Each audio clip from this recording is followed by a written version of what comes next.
los años 90 no existía un equipo de la NBA tan increíble como los Chicago Bulls. ¿Qué digo NBA? De los deportes en general. No solo tenían al mejor jugador de la historia, sino que lo habían rodeado de grandes estrellas que hacían que todo funcione. Con ellos lograron conseguir 6 títulos en la década del 90, consiguiendo 2 three-peats. Esto fue uno de los logros más grandes en la historia del deporte, pero ¿quién diría que años más tarde los Chicago Bulls caerían eliminados una y otra vez en el play-in, dejando a la franquicia afuera de playoff temporada tras temporada, con muchas decisiones nefastas que los llevaron a ser uno de los peores equipos de la actualidad? Todo comenzó el día que Michael Jordan se fue. Con su retiro en el año 99, Chicago quedó en una posición incómoda, pasando de ser una dinastía a un equipo que nadie quería ir a ver al estadio. Piensen que del 99 al 2008 los Bulls tuvieron el segundo peor récord de victorias en toda la NBA. Tras pasar a jugadores que terminaron convirtiéndose en estrellas cuando abandonaron el equipo, dejar pasar a Kobe Bryant solo por no querer dejar ir a Luol Deng, o ser parte de algunas tragedias extra baloncestísticas, como el caso de Jay Williams, quien llegó a Chicago con la segunda elección del draft 2002 y luego de disputar tan solo una temporada tuvo un accidente que lo obligó a retirarse de la liga con apenas 22 años. Esas son algunas de las cuestiones que pasaban en la era post-Jordan, pero llegó el año 2008 y allí todo pareció cambiar. Con menos de 2% de chances de conseguir el pick 1 del draft, ellos lo conseguían, y con esa elección cambiarían el destino de la franquicia, por lo menos por unos años. El chico nacido en Chicago llegaba al equipo de su ciudad. Derrick Rose llegaba a los Bulls y cambiaba la dinastía. Además, había cambios importantes en la front office, como la asunción de John Paxson como vicepresidente de operaciones y la llegada de Gar Forman como general manager. Todo parecía empezar a mejorar, y del 2010 al 2012 aprovecharon el talento de D-Rose para rodearlo de grandes jugadores como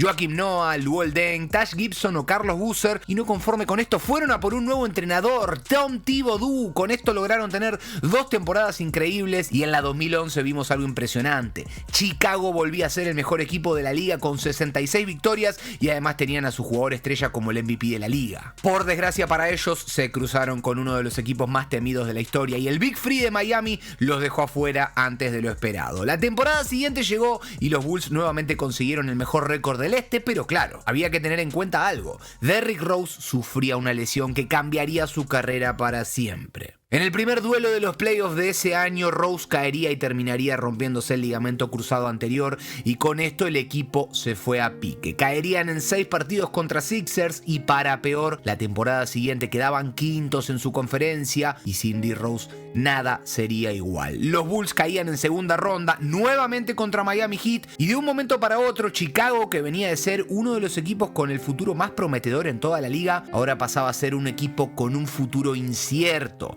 y D-Rose pasaba de ser un Hall of Famer a un jugador que con suerte podía ser suplente. De todas maneras, para octubre del 2003, Rose parecía estar de vuelta y comenzaba la temporada como titular, pero en esa temporada pasaría algo que nadie esperaba, y las ilusiones del regreso de Bulls morirían tras 10 partidos de la regular. D-Rose tenía que operarse para reparar sus meniscos. Esto no solo mataría las chances de Chicago, sino que también sepultaría la carrera de Derrick Rose, quien continuaría sufriendo lesión tras lesión. En Cleveland, en Knicks, en todos lados donde iba, se terminaba golpeando y se perdía muchos partidos. Claro está, luego de esa caída, su carrera nunca volvió a ser igual. Como si esto no era suficiente, en 2014 Joakim Noah, la otra cara del equipo, también se lesionaba en la rodilla. La temporada pasada había ganado el premio al defensor del año, y ahora Bulls no tenía nada, ni Derrick ni Joakim, y las ilusiones desaparecían. El proyecto parecía haberse terminado. Pero aún había una esperanza, porque unos años atrás, en 2011, Chicago había drafteado con el pick número 30 a un tal Jimmy Butler, quien podía ser la nueva cara de la franquicia. De hecho, él había sido el jugador que estuvo siempre cuando Noah y Rose no estaban, y para la temporada 2015, sumado al regreso de las 2 estrellas ya recuperadas de sus lesiones, también sumaban a Pau Gasol, un veterano experimentado que había sido campeón de la NBA en 2 oportunidades, y ahora tenían al chico Jimmy con algo de experiencia dando la cara por el equipo, y el proyecto de Chicago parecía estar más fuerte que nunca y volverían a tener una chance más. Los muchachos terminarían terceros del este con 50 victorias y una vez más garantizaban su participación en playoff. Ahora lo único que tenían que hacer era lograr vencer a LeBron James, ese jugador que ya los había eliminado en 2 oportunidades jugando para Miami Heat. Si Chicago lograba vencerlo esta vez, las chances de llegar a The Finals eran muchas, y con esto podrían por fin conseguir el tan preciado anillo que la vida les debía. Los Bulls eliminaban a Bucks luego de 6 partidos y ahora les tocaba la prueba más difícil. En semifinales del Este irían contra Cleveland Cavaliers, el nuevo equipo de LeBron. Unos Cavs que además llegaban golpeados. Kyrie Irving había tenido una temporada irregular luego de una lesión en la rodilla y Kevin Love ni siquiera iba a ser parte de la serie, ya que se había dislocado el hombro en la primera ronda, por lo que Chicago tenía chances reales de esta vez por fin eliminar a LeBron James. La serie está 1-1, estamos en el Game 3, están empatados y Derrick Rose, con un triplazo de otro partido en uno de los highlights más impresionantes en la historia de la NBA, le da el triunfo a su equipo. D-Rose estaba de regreso, y de qué manera, cuando su equipo más lo necesitó. Chicago celebraba, Cleveland estaba en shock, pero luego de esto los Bulls tendrían muchísima mala suerte, ya que de cara al cuarto partido Pau Gasol se lesionaba el tendón y quedaba descartado, y para peor, D-Rose conseguiría una bandeja que empataría el partido a falta de 8 segundos, pero si prestan atención, vean lo que pasa después del doble de Rose. David Blatt, el coach de Cleveland, se mete en la cancha directamente, y encima Cavs no tenía más timeouts disponibles. Pero por algún motivo el entrenador no era sancionado. Si el árbitro lo veía, si notaba esta actitud, tendría que haber sido técnica para Blatt, tiro libre para Bulls y además la posesión para el equipo de Chicago. Esto le hubiese dado el 3-1 y la historia estaba casi liquidada, pero en cambio, LeBron James. El King lograría un triple impresionante para ganar el partido, empatar la serie. Obviamente esto le sirvió como motivación a Cleveland para también ganar los 2 siguientes partidos, y de esta manera otra vez Chicago volvía a quedar afuera de playoff luego de tener la mejor chance posible para eliminar al King James. Pero ahora todo se fue al carajo. Su técnico Tom Thibodeau era destituido de su puesto luego de que Jerry Reinsdorf, el dueño de Chicago, confirmara que él nunca había estado de acuerdo con las maneras de dirigir de Tibbs. Y acuérdense de Jerry porque más adelante vamos a hablar de él, ya que quizás puede ser el gran culpable de todo lo que está pasando. Los Bulls entonces irían a buscar a Fred Hoiberg como entrenador principal, un tipo que no tenía experiencia dirigiendo la NBA, pero bueno, querían probarlo. Para la temporada 2016 Jimmy Butler pasó a ser el mejor jugador del equipo, ya que Rose había perdido su forma y ya ni siquiera era considerado para el All-Star Game. Además, Noah se rompía el hombro y quedaba descartado para el resto de la temporada. La realidad es que fue un año desastroso, Chicago perdió los playoffs y nos quedaba en claro algo: necesitaban algún cambio. ¿Y cuál era la solución que ofrecía Jerry? Desmantelar el equipo y sacarse de encima a las 2 estrellas que le habían dado todo. Derrick Rose era traspasado a Nueva York y con esto la era D-Rose se terminaba, y Joakim Noah por su parte terminaba firmando también con Knicks, pero vía agencia libre. Y con esto Bulls tenía solo un rumbo posible: confiar en Butler, ¿no? Es su momento de brillar. La era Jimmy debería empezar. No.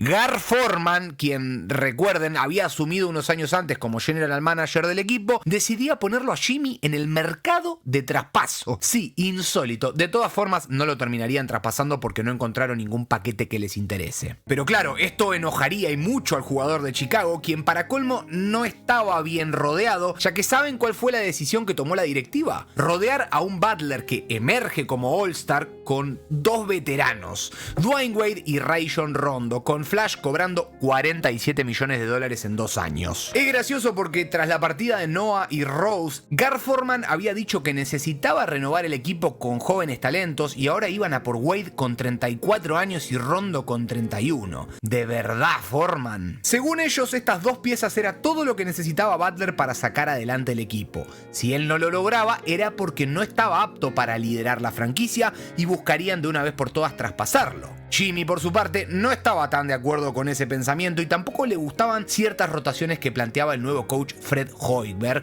llegando incluso a tener discusiones muy fuertes en los vestuarios y en el parqué. Pero la temporada comenzaba y, como todos esperábamos, el proyecto no funcionó. Para el año 2017 Chicago terminaría ganando solo 41 partidos, clasificando a playoff con la 8ª plaza y quedando eliminados en primera ronda contra Boston Celtics. Luego de esto, el drama continuó. Jimmy Butler y Dwayne Wade se cuestionaban el liderazgo de Rajon Rondo, se pelearon, hubo hubo muchas críticas en el plantel y a todo esto el coach, que llevaba tan solo un año al mando del equipo, no podía calmar las aguas, no tenía autoridad. Y cuando uno piensa que no podían estar peor, todo seguía cayéndose y la era Butler parecía haberse terminado. Yo o Fred Hoiberg. Eso es lo que le planteó a los dirigentes. Y si yo les pregunto a ustedes, creo que la respuesta es obvia, ¿no? Se quedan con un Jimmy Butler de 26 años que ganó el premio al jugador más mejorado, que se convirtió en All-Star y que está por entrar en su prime, o quizá prefieren elegir al entrenador Fred Hoiberg, que lleva 2 años al mando de un equipo NBA. Bueno, como se pueden imaginar, los dueños de Chicago eligieron a Fred, enviando a Butler a Minnesota Timberwolves a cambio de Zach LaVine, Chris Dunn y un pick del draft.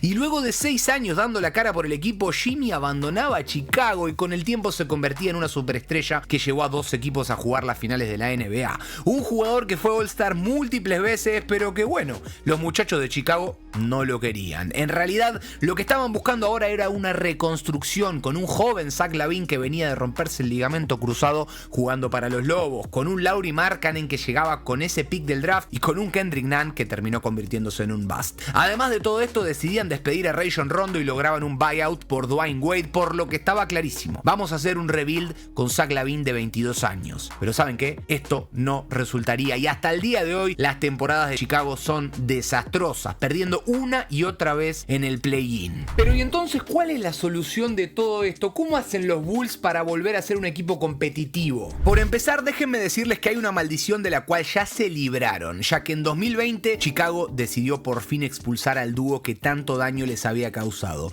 John Paxson y Gar Forman. Estos 2 personajes que habían causado tantas malas decisiones durante los últimos 15 años, ahora no están más. Pero claro, después del 2020 todo siguió igual. Algunos movimientos importantes, como la llegada de Vucevic y de DeRozan, parecían ilusionar a los fanáticos, pero tampoco funcionó y hoy por hoy están fuera de toda pelea y sin saber qué va a pasar con su plantel. De hecho, el ciclo se repite una y otra vez, año tras año. Otra temporada que Chicago Bulls fracasa es esta, la 24-25. Otro año en el que no tienen una buena elección del draft, no pueden pelear por el campeonato, no tienen una estrella que los pueda guiar, no compiten. La verdad me intriga saber qué es lo que va a pasar con ellos. ¿Quiénes son los jugadores que deben mantener? ¿Cuál va a ser el core del equipo? Analicemos rápidamente un poco de qué es lo que pueden hacer de cara a la próxima temporada. Lonzo Ball quizá puede quedarse. Es un problema las lesiones que pueda tener, pero encajó bien y creo que pueden mantenerlo teniendo en cuenta que su salario va a bajar considerablemente. Nikola Vucevic, ¿qué hacemos con Butch? El próximo año será expiring y creo que hoy por hoy no pueden conseguir nada a cambio de él. Quizás si le buscan un equipo que lo necesite para competir ya por el campeonato o a cambio de algún jugador joven, me parece que sería lo mejor. Patrick Williams, seguimos confiando en él. Su carrera está yendo para atrás y tiene un acuerdo hasta el 2028. Yo sinceramente lo traspasaría. Kevin Huerter, expiring contract el año que viene, que se quede. Zach Collins, lo mismo. Kobe White, solo le queda un año de contrato y después de la temporada que tuvo necesitan renovarle, se queda sí o sí. Tre Jones es agente libre, se puede ir. Josh Giddey, complicado porque también es agente libre pero es restringido, así que lo mantendría sí o sí. Ayo Dosunmu, solo 25 años, buena rotación para la banca con un salario bajo. Y Matas Buzelis, obviamente se queda, rookie que hizo las cosas bien en la segunda parte de la temporada. Con eso podemos decir que me quedaría con Lonzo, Giddey, Dosunmu, White y Buzelis. Tiene sentido, ¿no? Pensemos que haciendo esos movimientos los Bulls van a tener una opción de salario máxima para ir a buscar una superestrella en 2026 en la agencia libre. ¿Y qué nombres estarían disponibles para ese entonces? Bueno, Damian Lillard, Kevin Durant, Luka Doncic, Trae Young, Kyrie Irving, James Harden. Opciones hay. Ojo, eso no significa que tengan que ir a por uno de ellos, pero es bueno saber que van a tener la flexibilidad de poder darse ese lujo. Quizás en ese cambio pueden ir a por 2 jugadores de no tanto renombre para complementar el core de jugadores jóvenes que mantendrían. Quizá buscar un poco de tamaño también con ese dinero, algún center, alguna ala pivot. Opciones hay, repito. De hecho, me atrevo a decir que Chicago queda ubicado bastante mejor que lo que había quedado al final de la temporada pasada. En el deadline se sacaron de encima a LaVine y lo que restó de la temporada esta sirvió para determinar qué jugadores deben conservar. Pero claro, todavía le falta conseguir una estrella. De todas maneras, a los Bulls le falta deshacerse del último horror crux. El tipo que les nombré hace un rato, ¿se acuerdan? Jerry Reinsdorf. Está claro que Chicago no va a salir de este ciclo de mediocridad hasta que el dueño cambie. Desde el retiro de Michael Jordan, que año tras año se toma al equipo como una broma, no hace nada al respecto. La era D-Rose estuvo bastante bien, pero duró 2 años, 3 años, y a Reinsdorf no le interesa el equipo, no le interesa el deporte. De hecho, lo increíble es que esta maldición de Chicago parece ser no solo en la NBA, ya que en la MLB les pasa lo mismo. Hace varios años, los White Sox, equipo de béisbol, tenían un futuro muy prometedor con jugadores jóvenes que parecía que iban a explotar, pero finalmente el proyecto no prosperó y parece ser un equipo que no tiene una idea clara. De hecho, el año pasado los White Sox rompieron el récord de más partidos perdidos en una sola temporada. ¿Y adivinen quién es el dueño de los Chicago White Sox? Sí, también Jerry Reinsdorf. Está claro que el empresario ya no quiere seguir inflando los deportes en la ciudad. Es rarísimo porque Chicago sigue siendo una ciudad importante, grande dentro de los Estados Unidos, y que no tengan equipos importantes que compitan en alguna de las ligas más importantes es inentendible. Por lo que la solución es que Jerry venda la franquicia. Realmente no lo sé, pero a esta altura creo que es algo que me gustaría ver. El tipo demostró no estar pensando en lo deportivo y solo se preocupa por generar dinero. De todas maneras, quizá cambian de dueño y no cambia nada, pero estaría bueno que suceda como para que por lo menos se pruebe, ¿no? Para ver si cambia algo de verdad, algo a nivel directivo, porque los jugadores siguen pasando y Chicago Bulls sigue perdiendo temporada tras temporada. Lamentablemente, esto no parece cambiar en un corto plazo si las cuestiones a nivel dirigencial no cambian.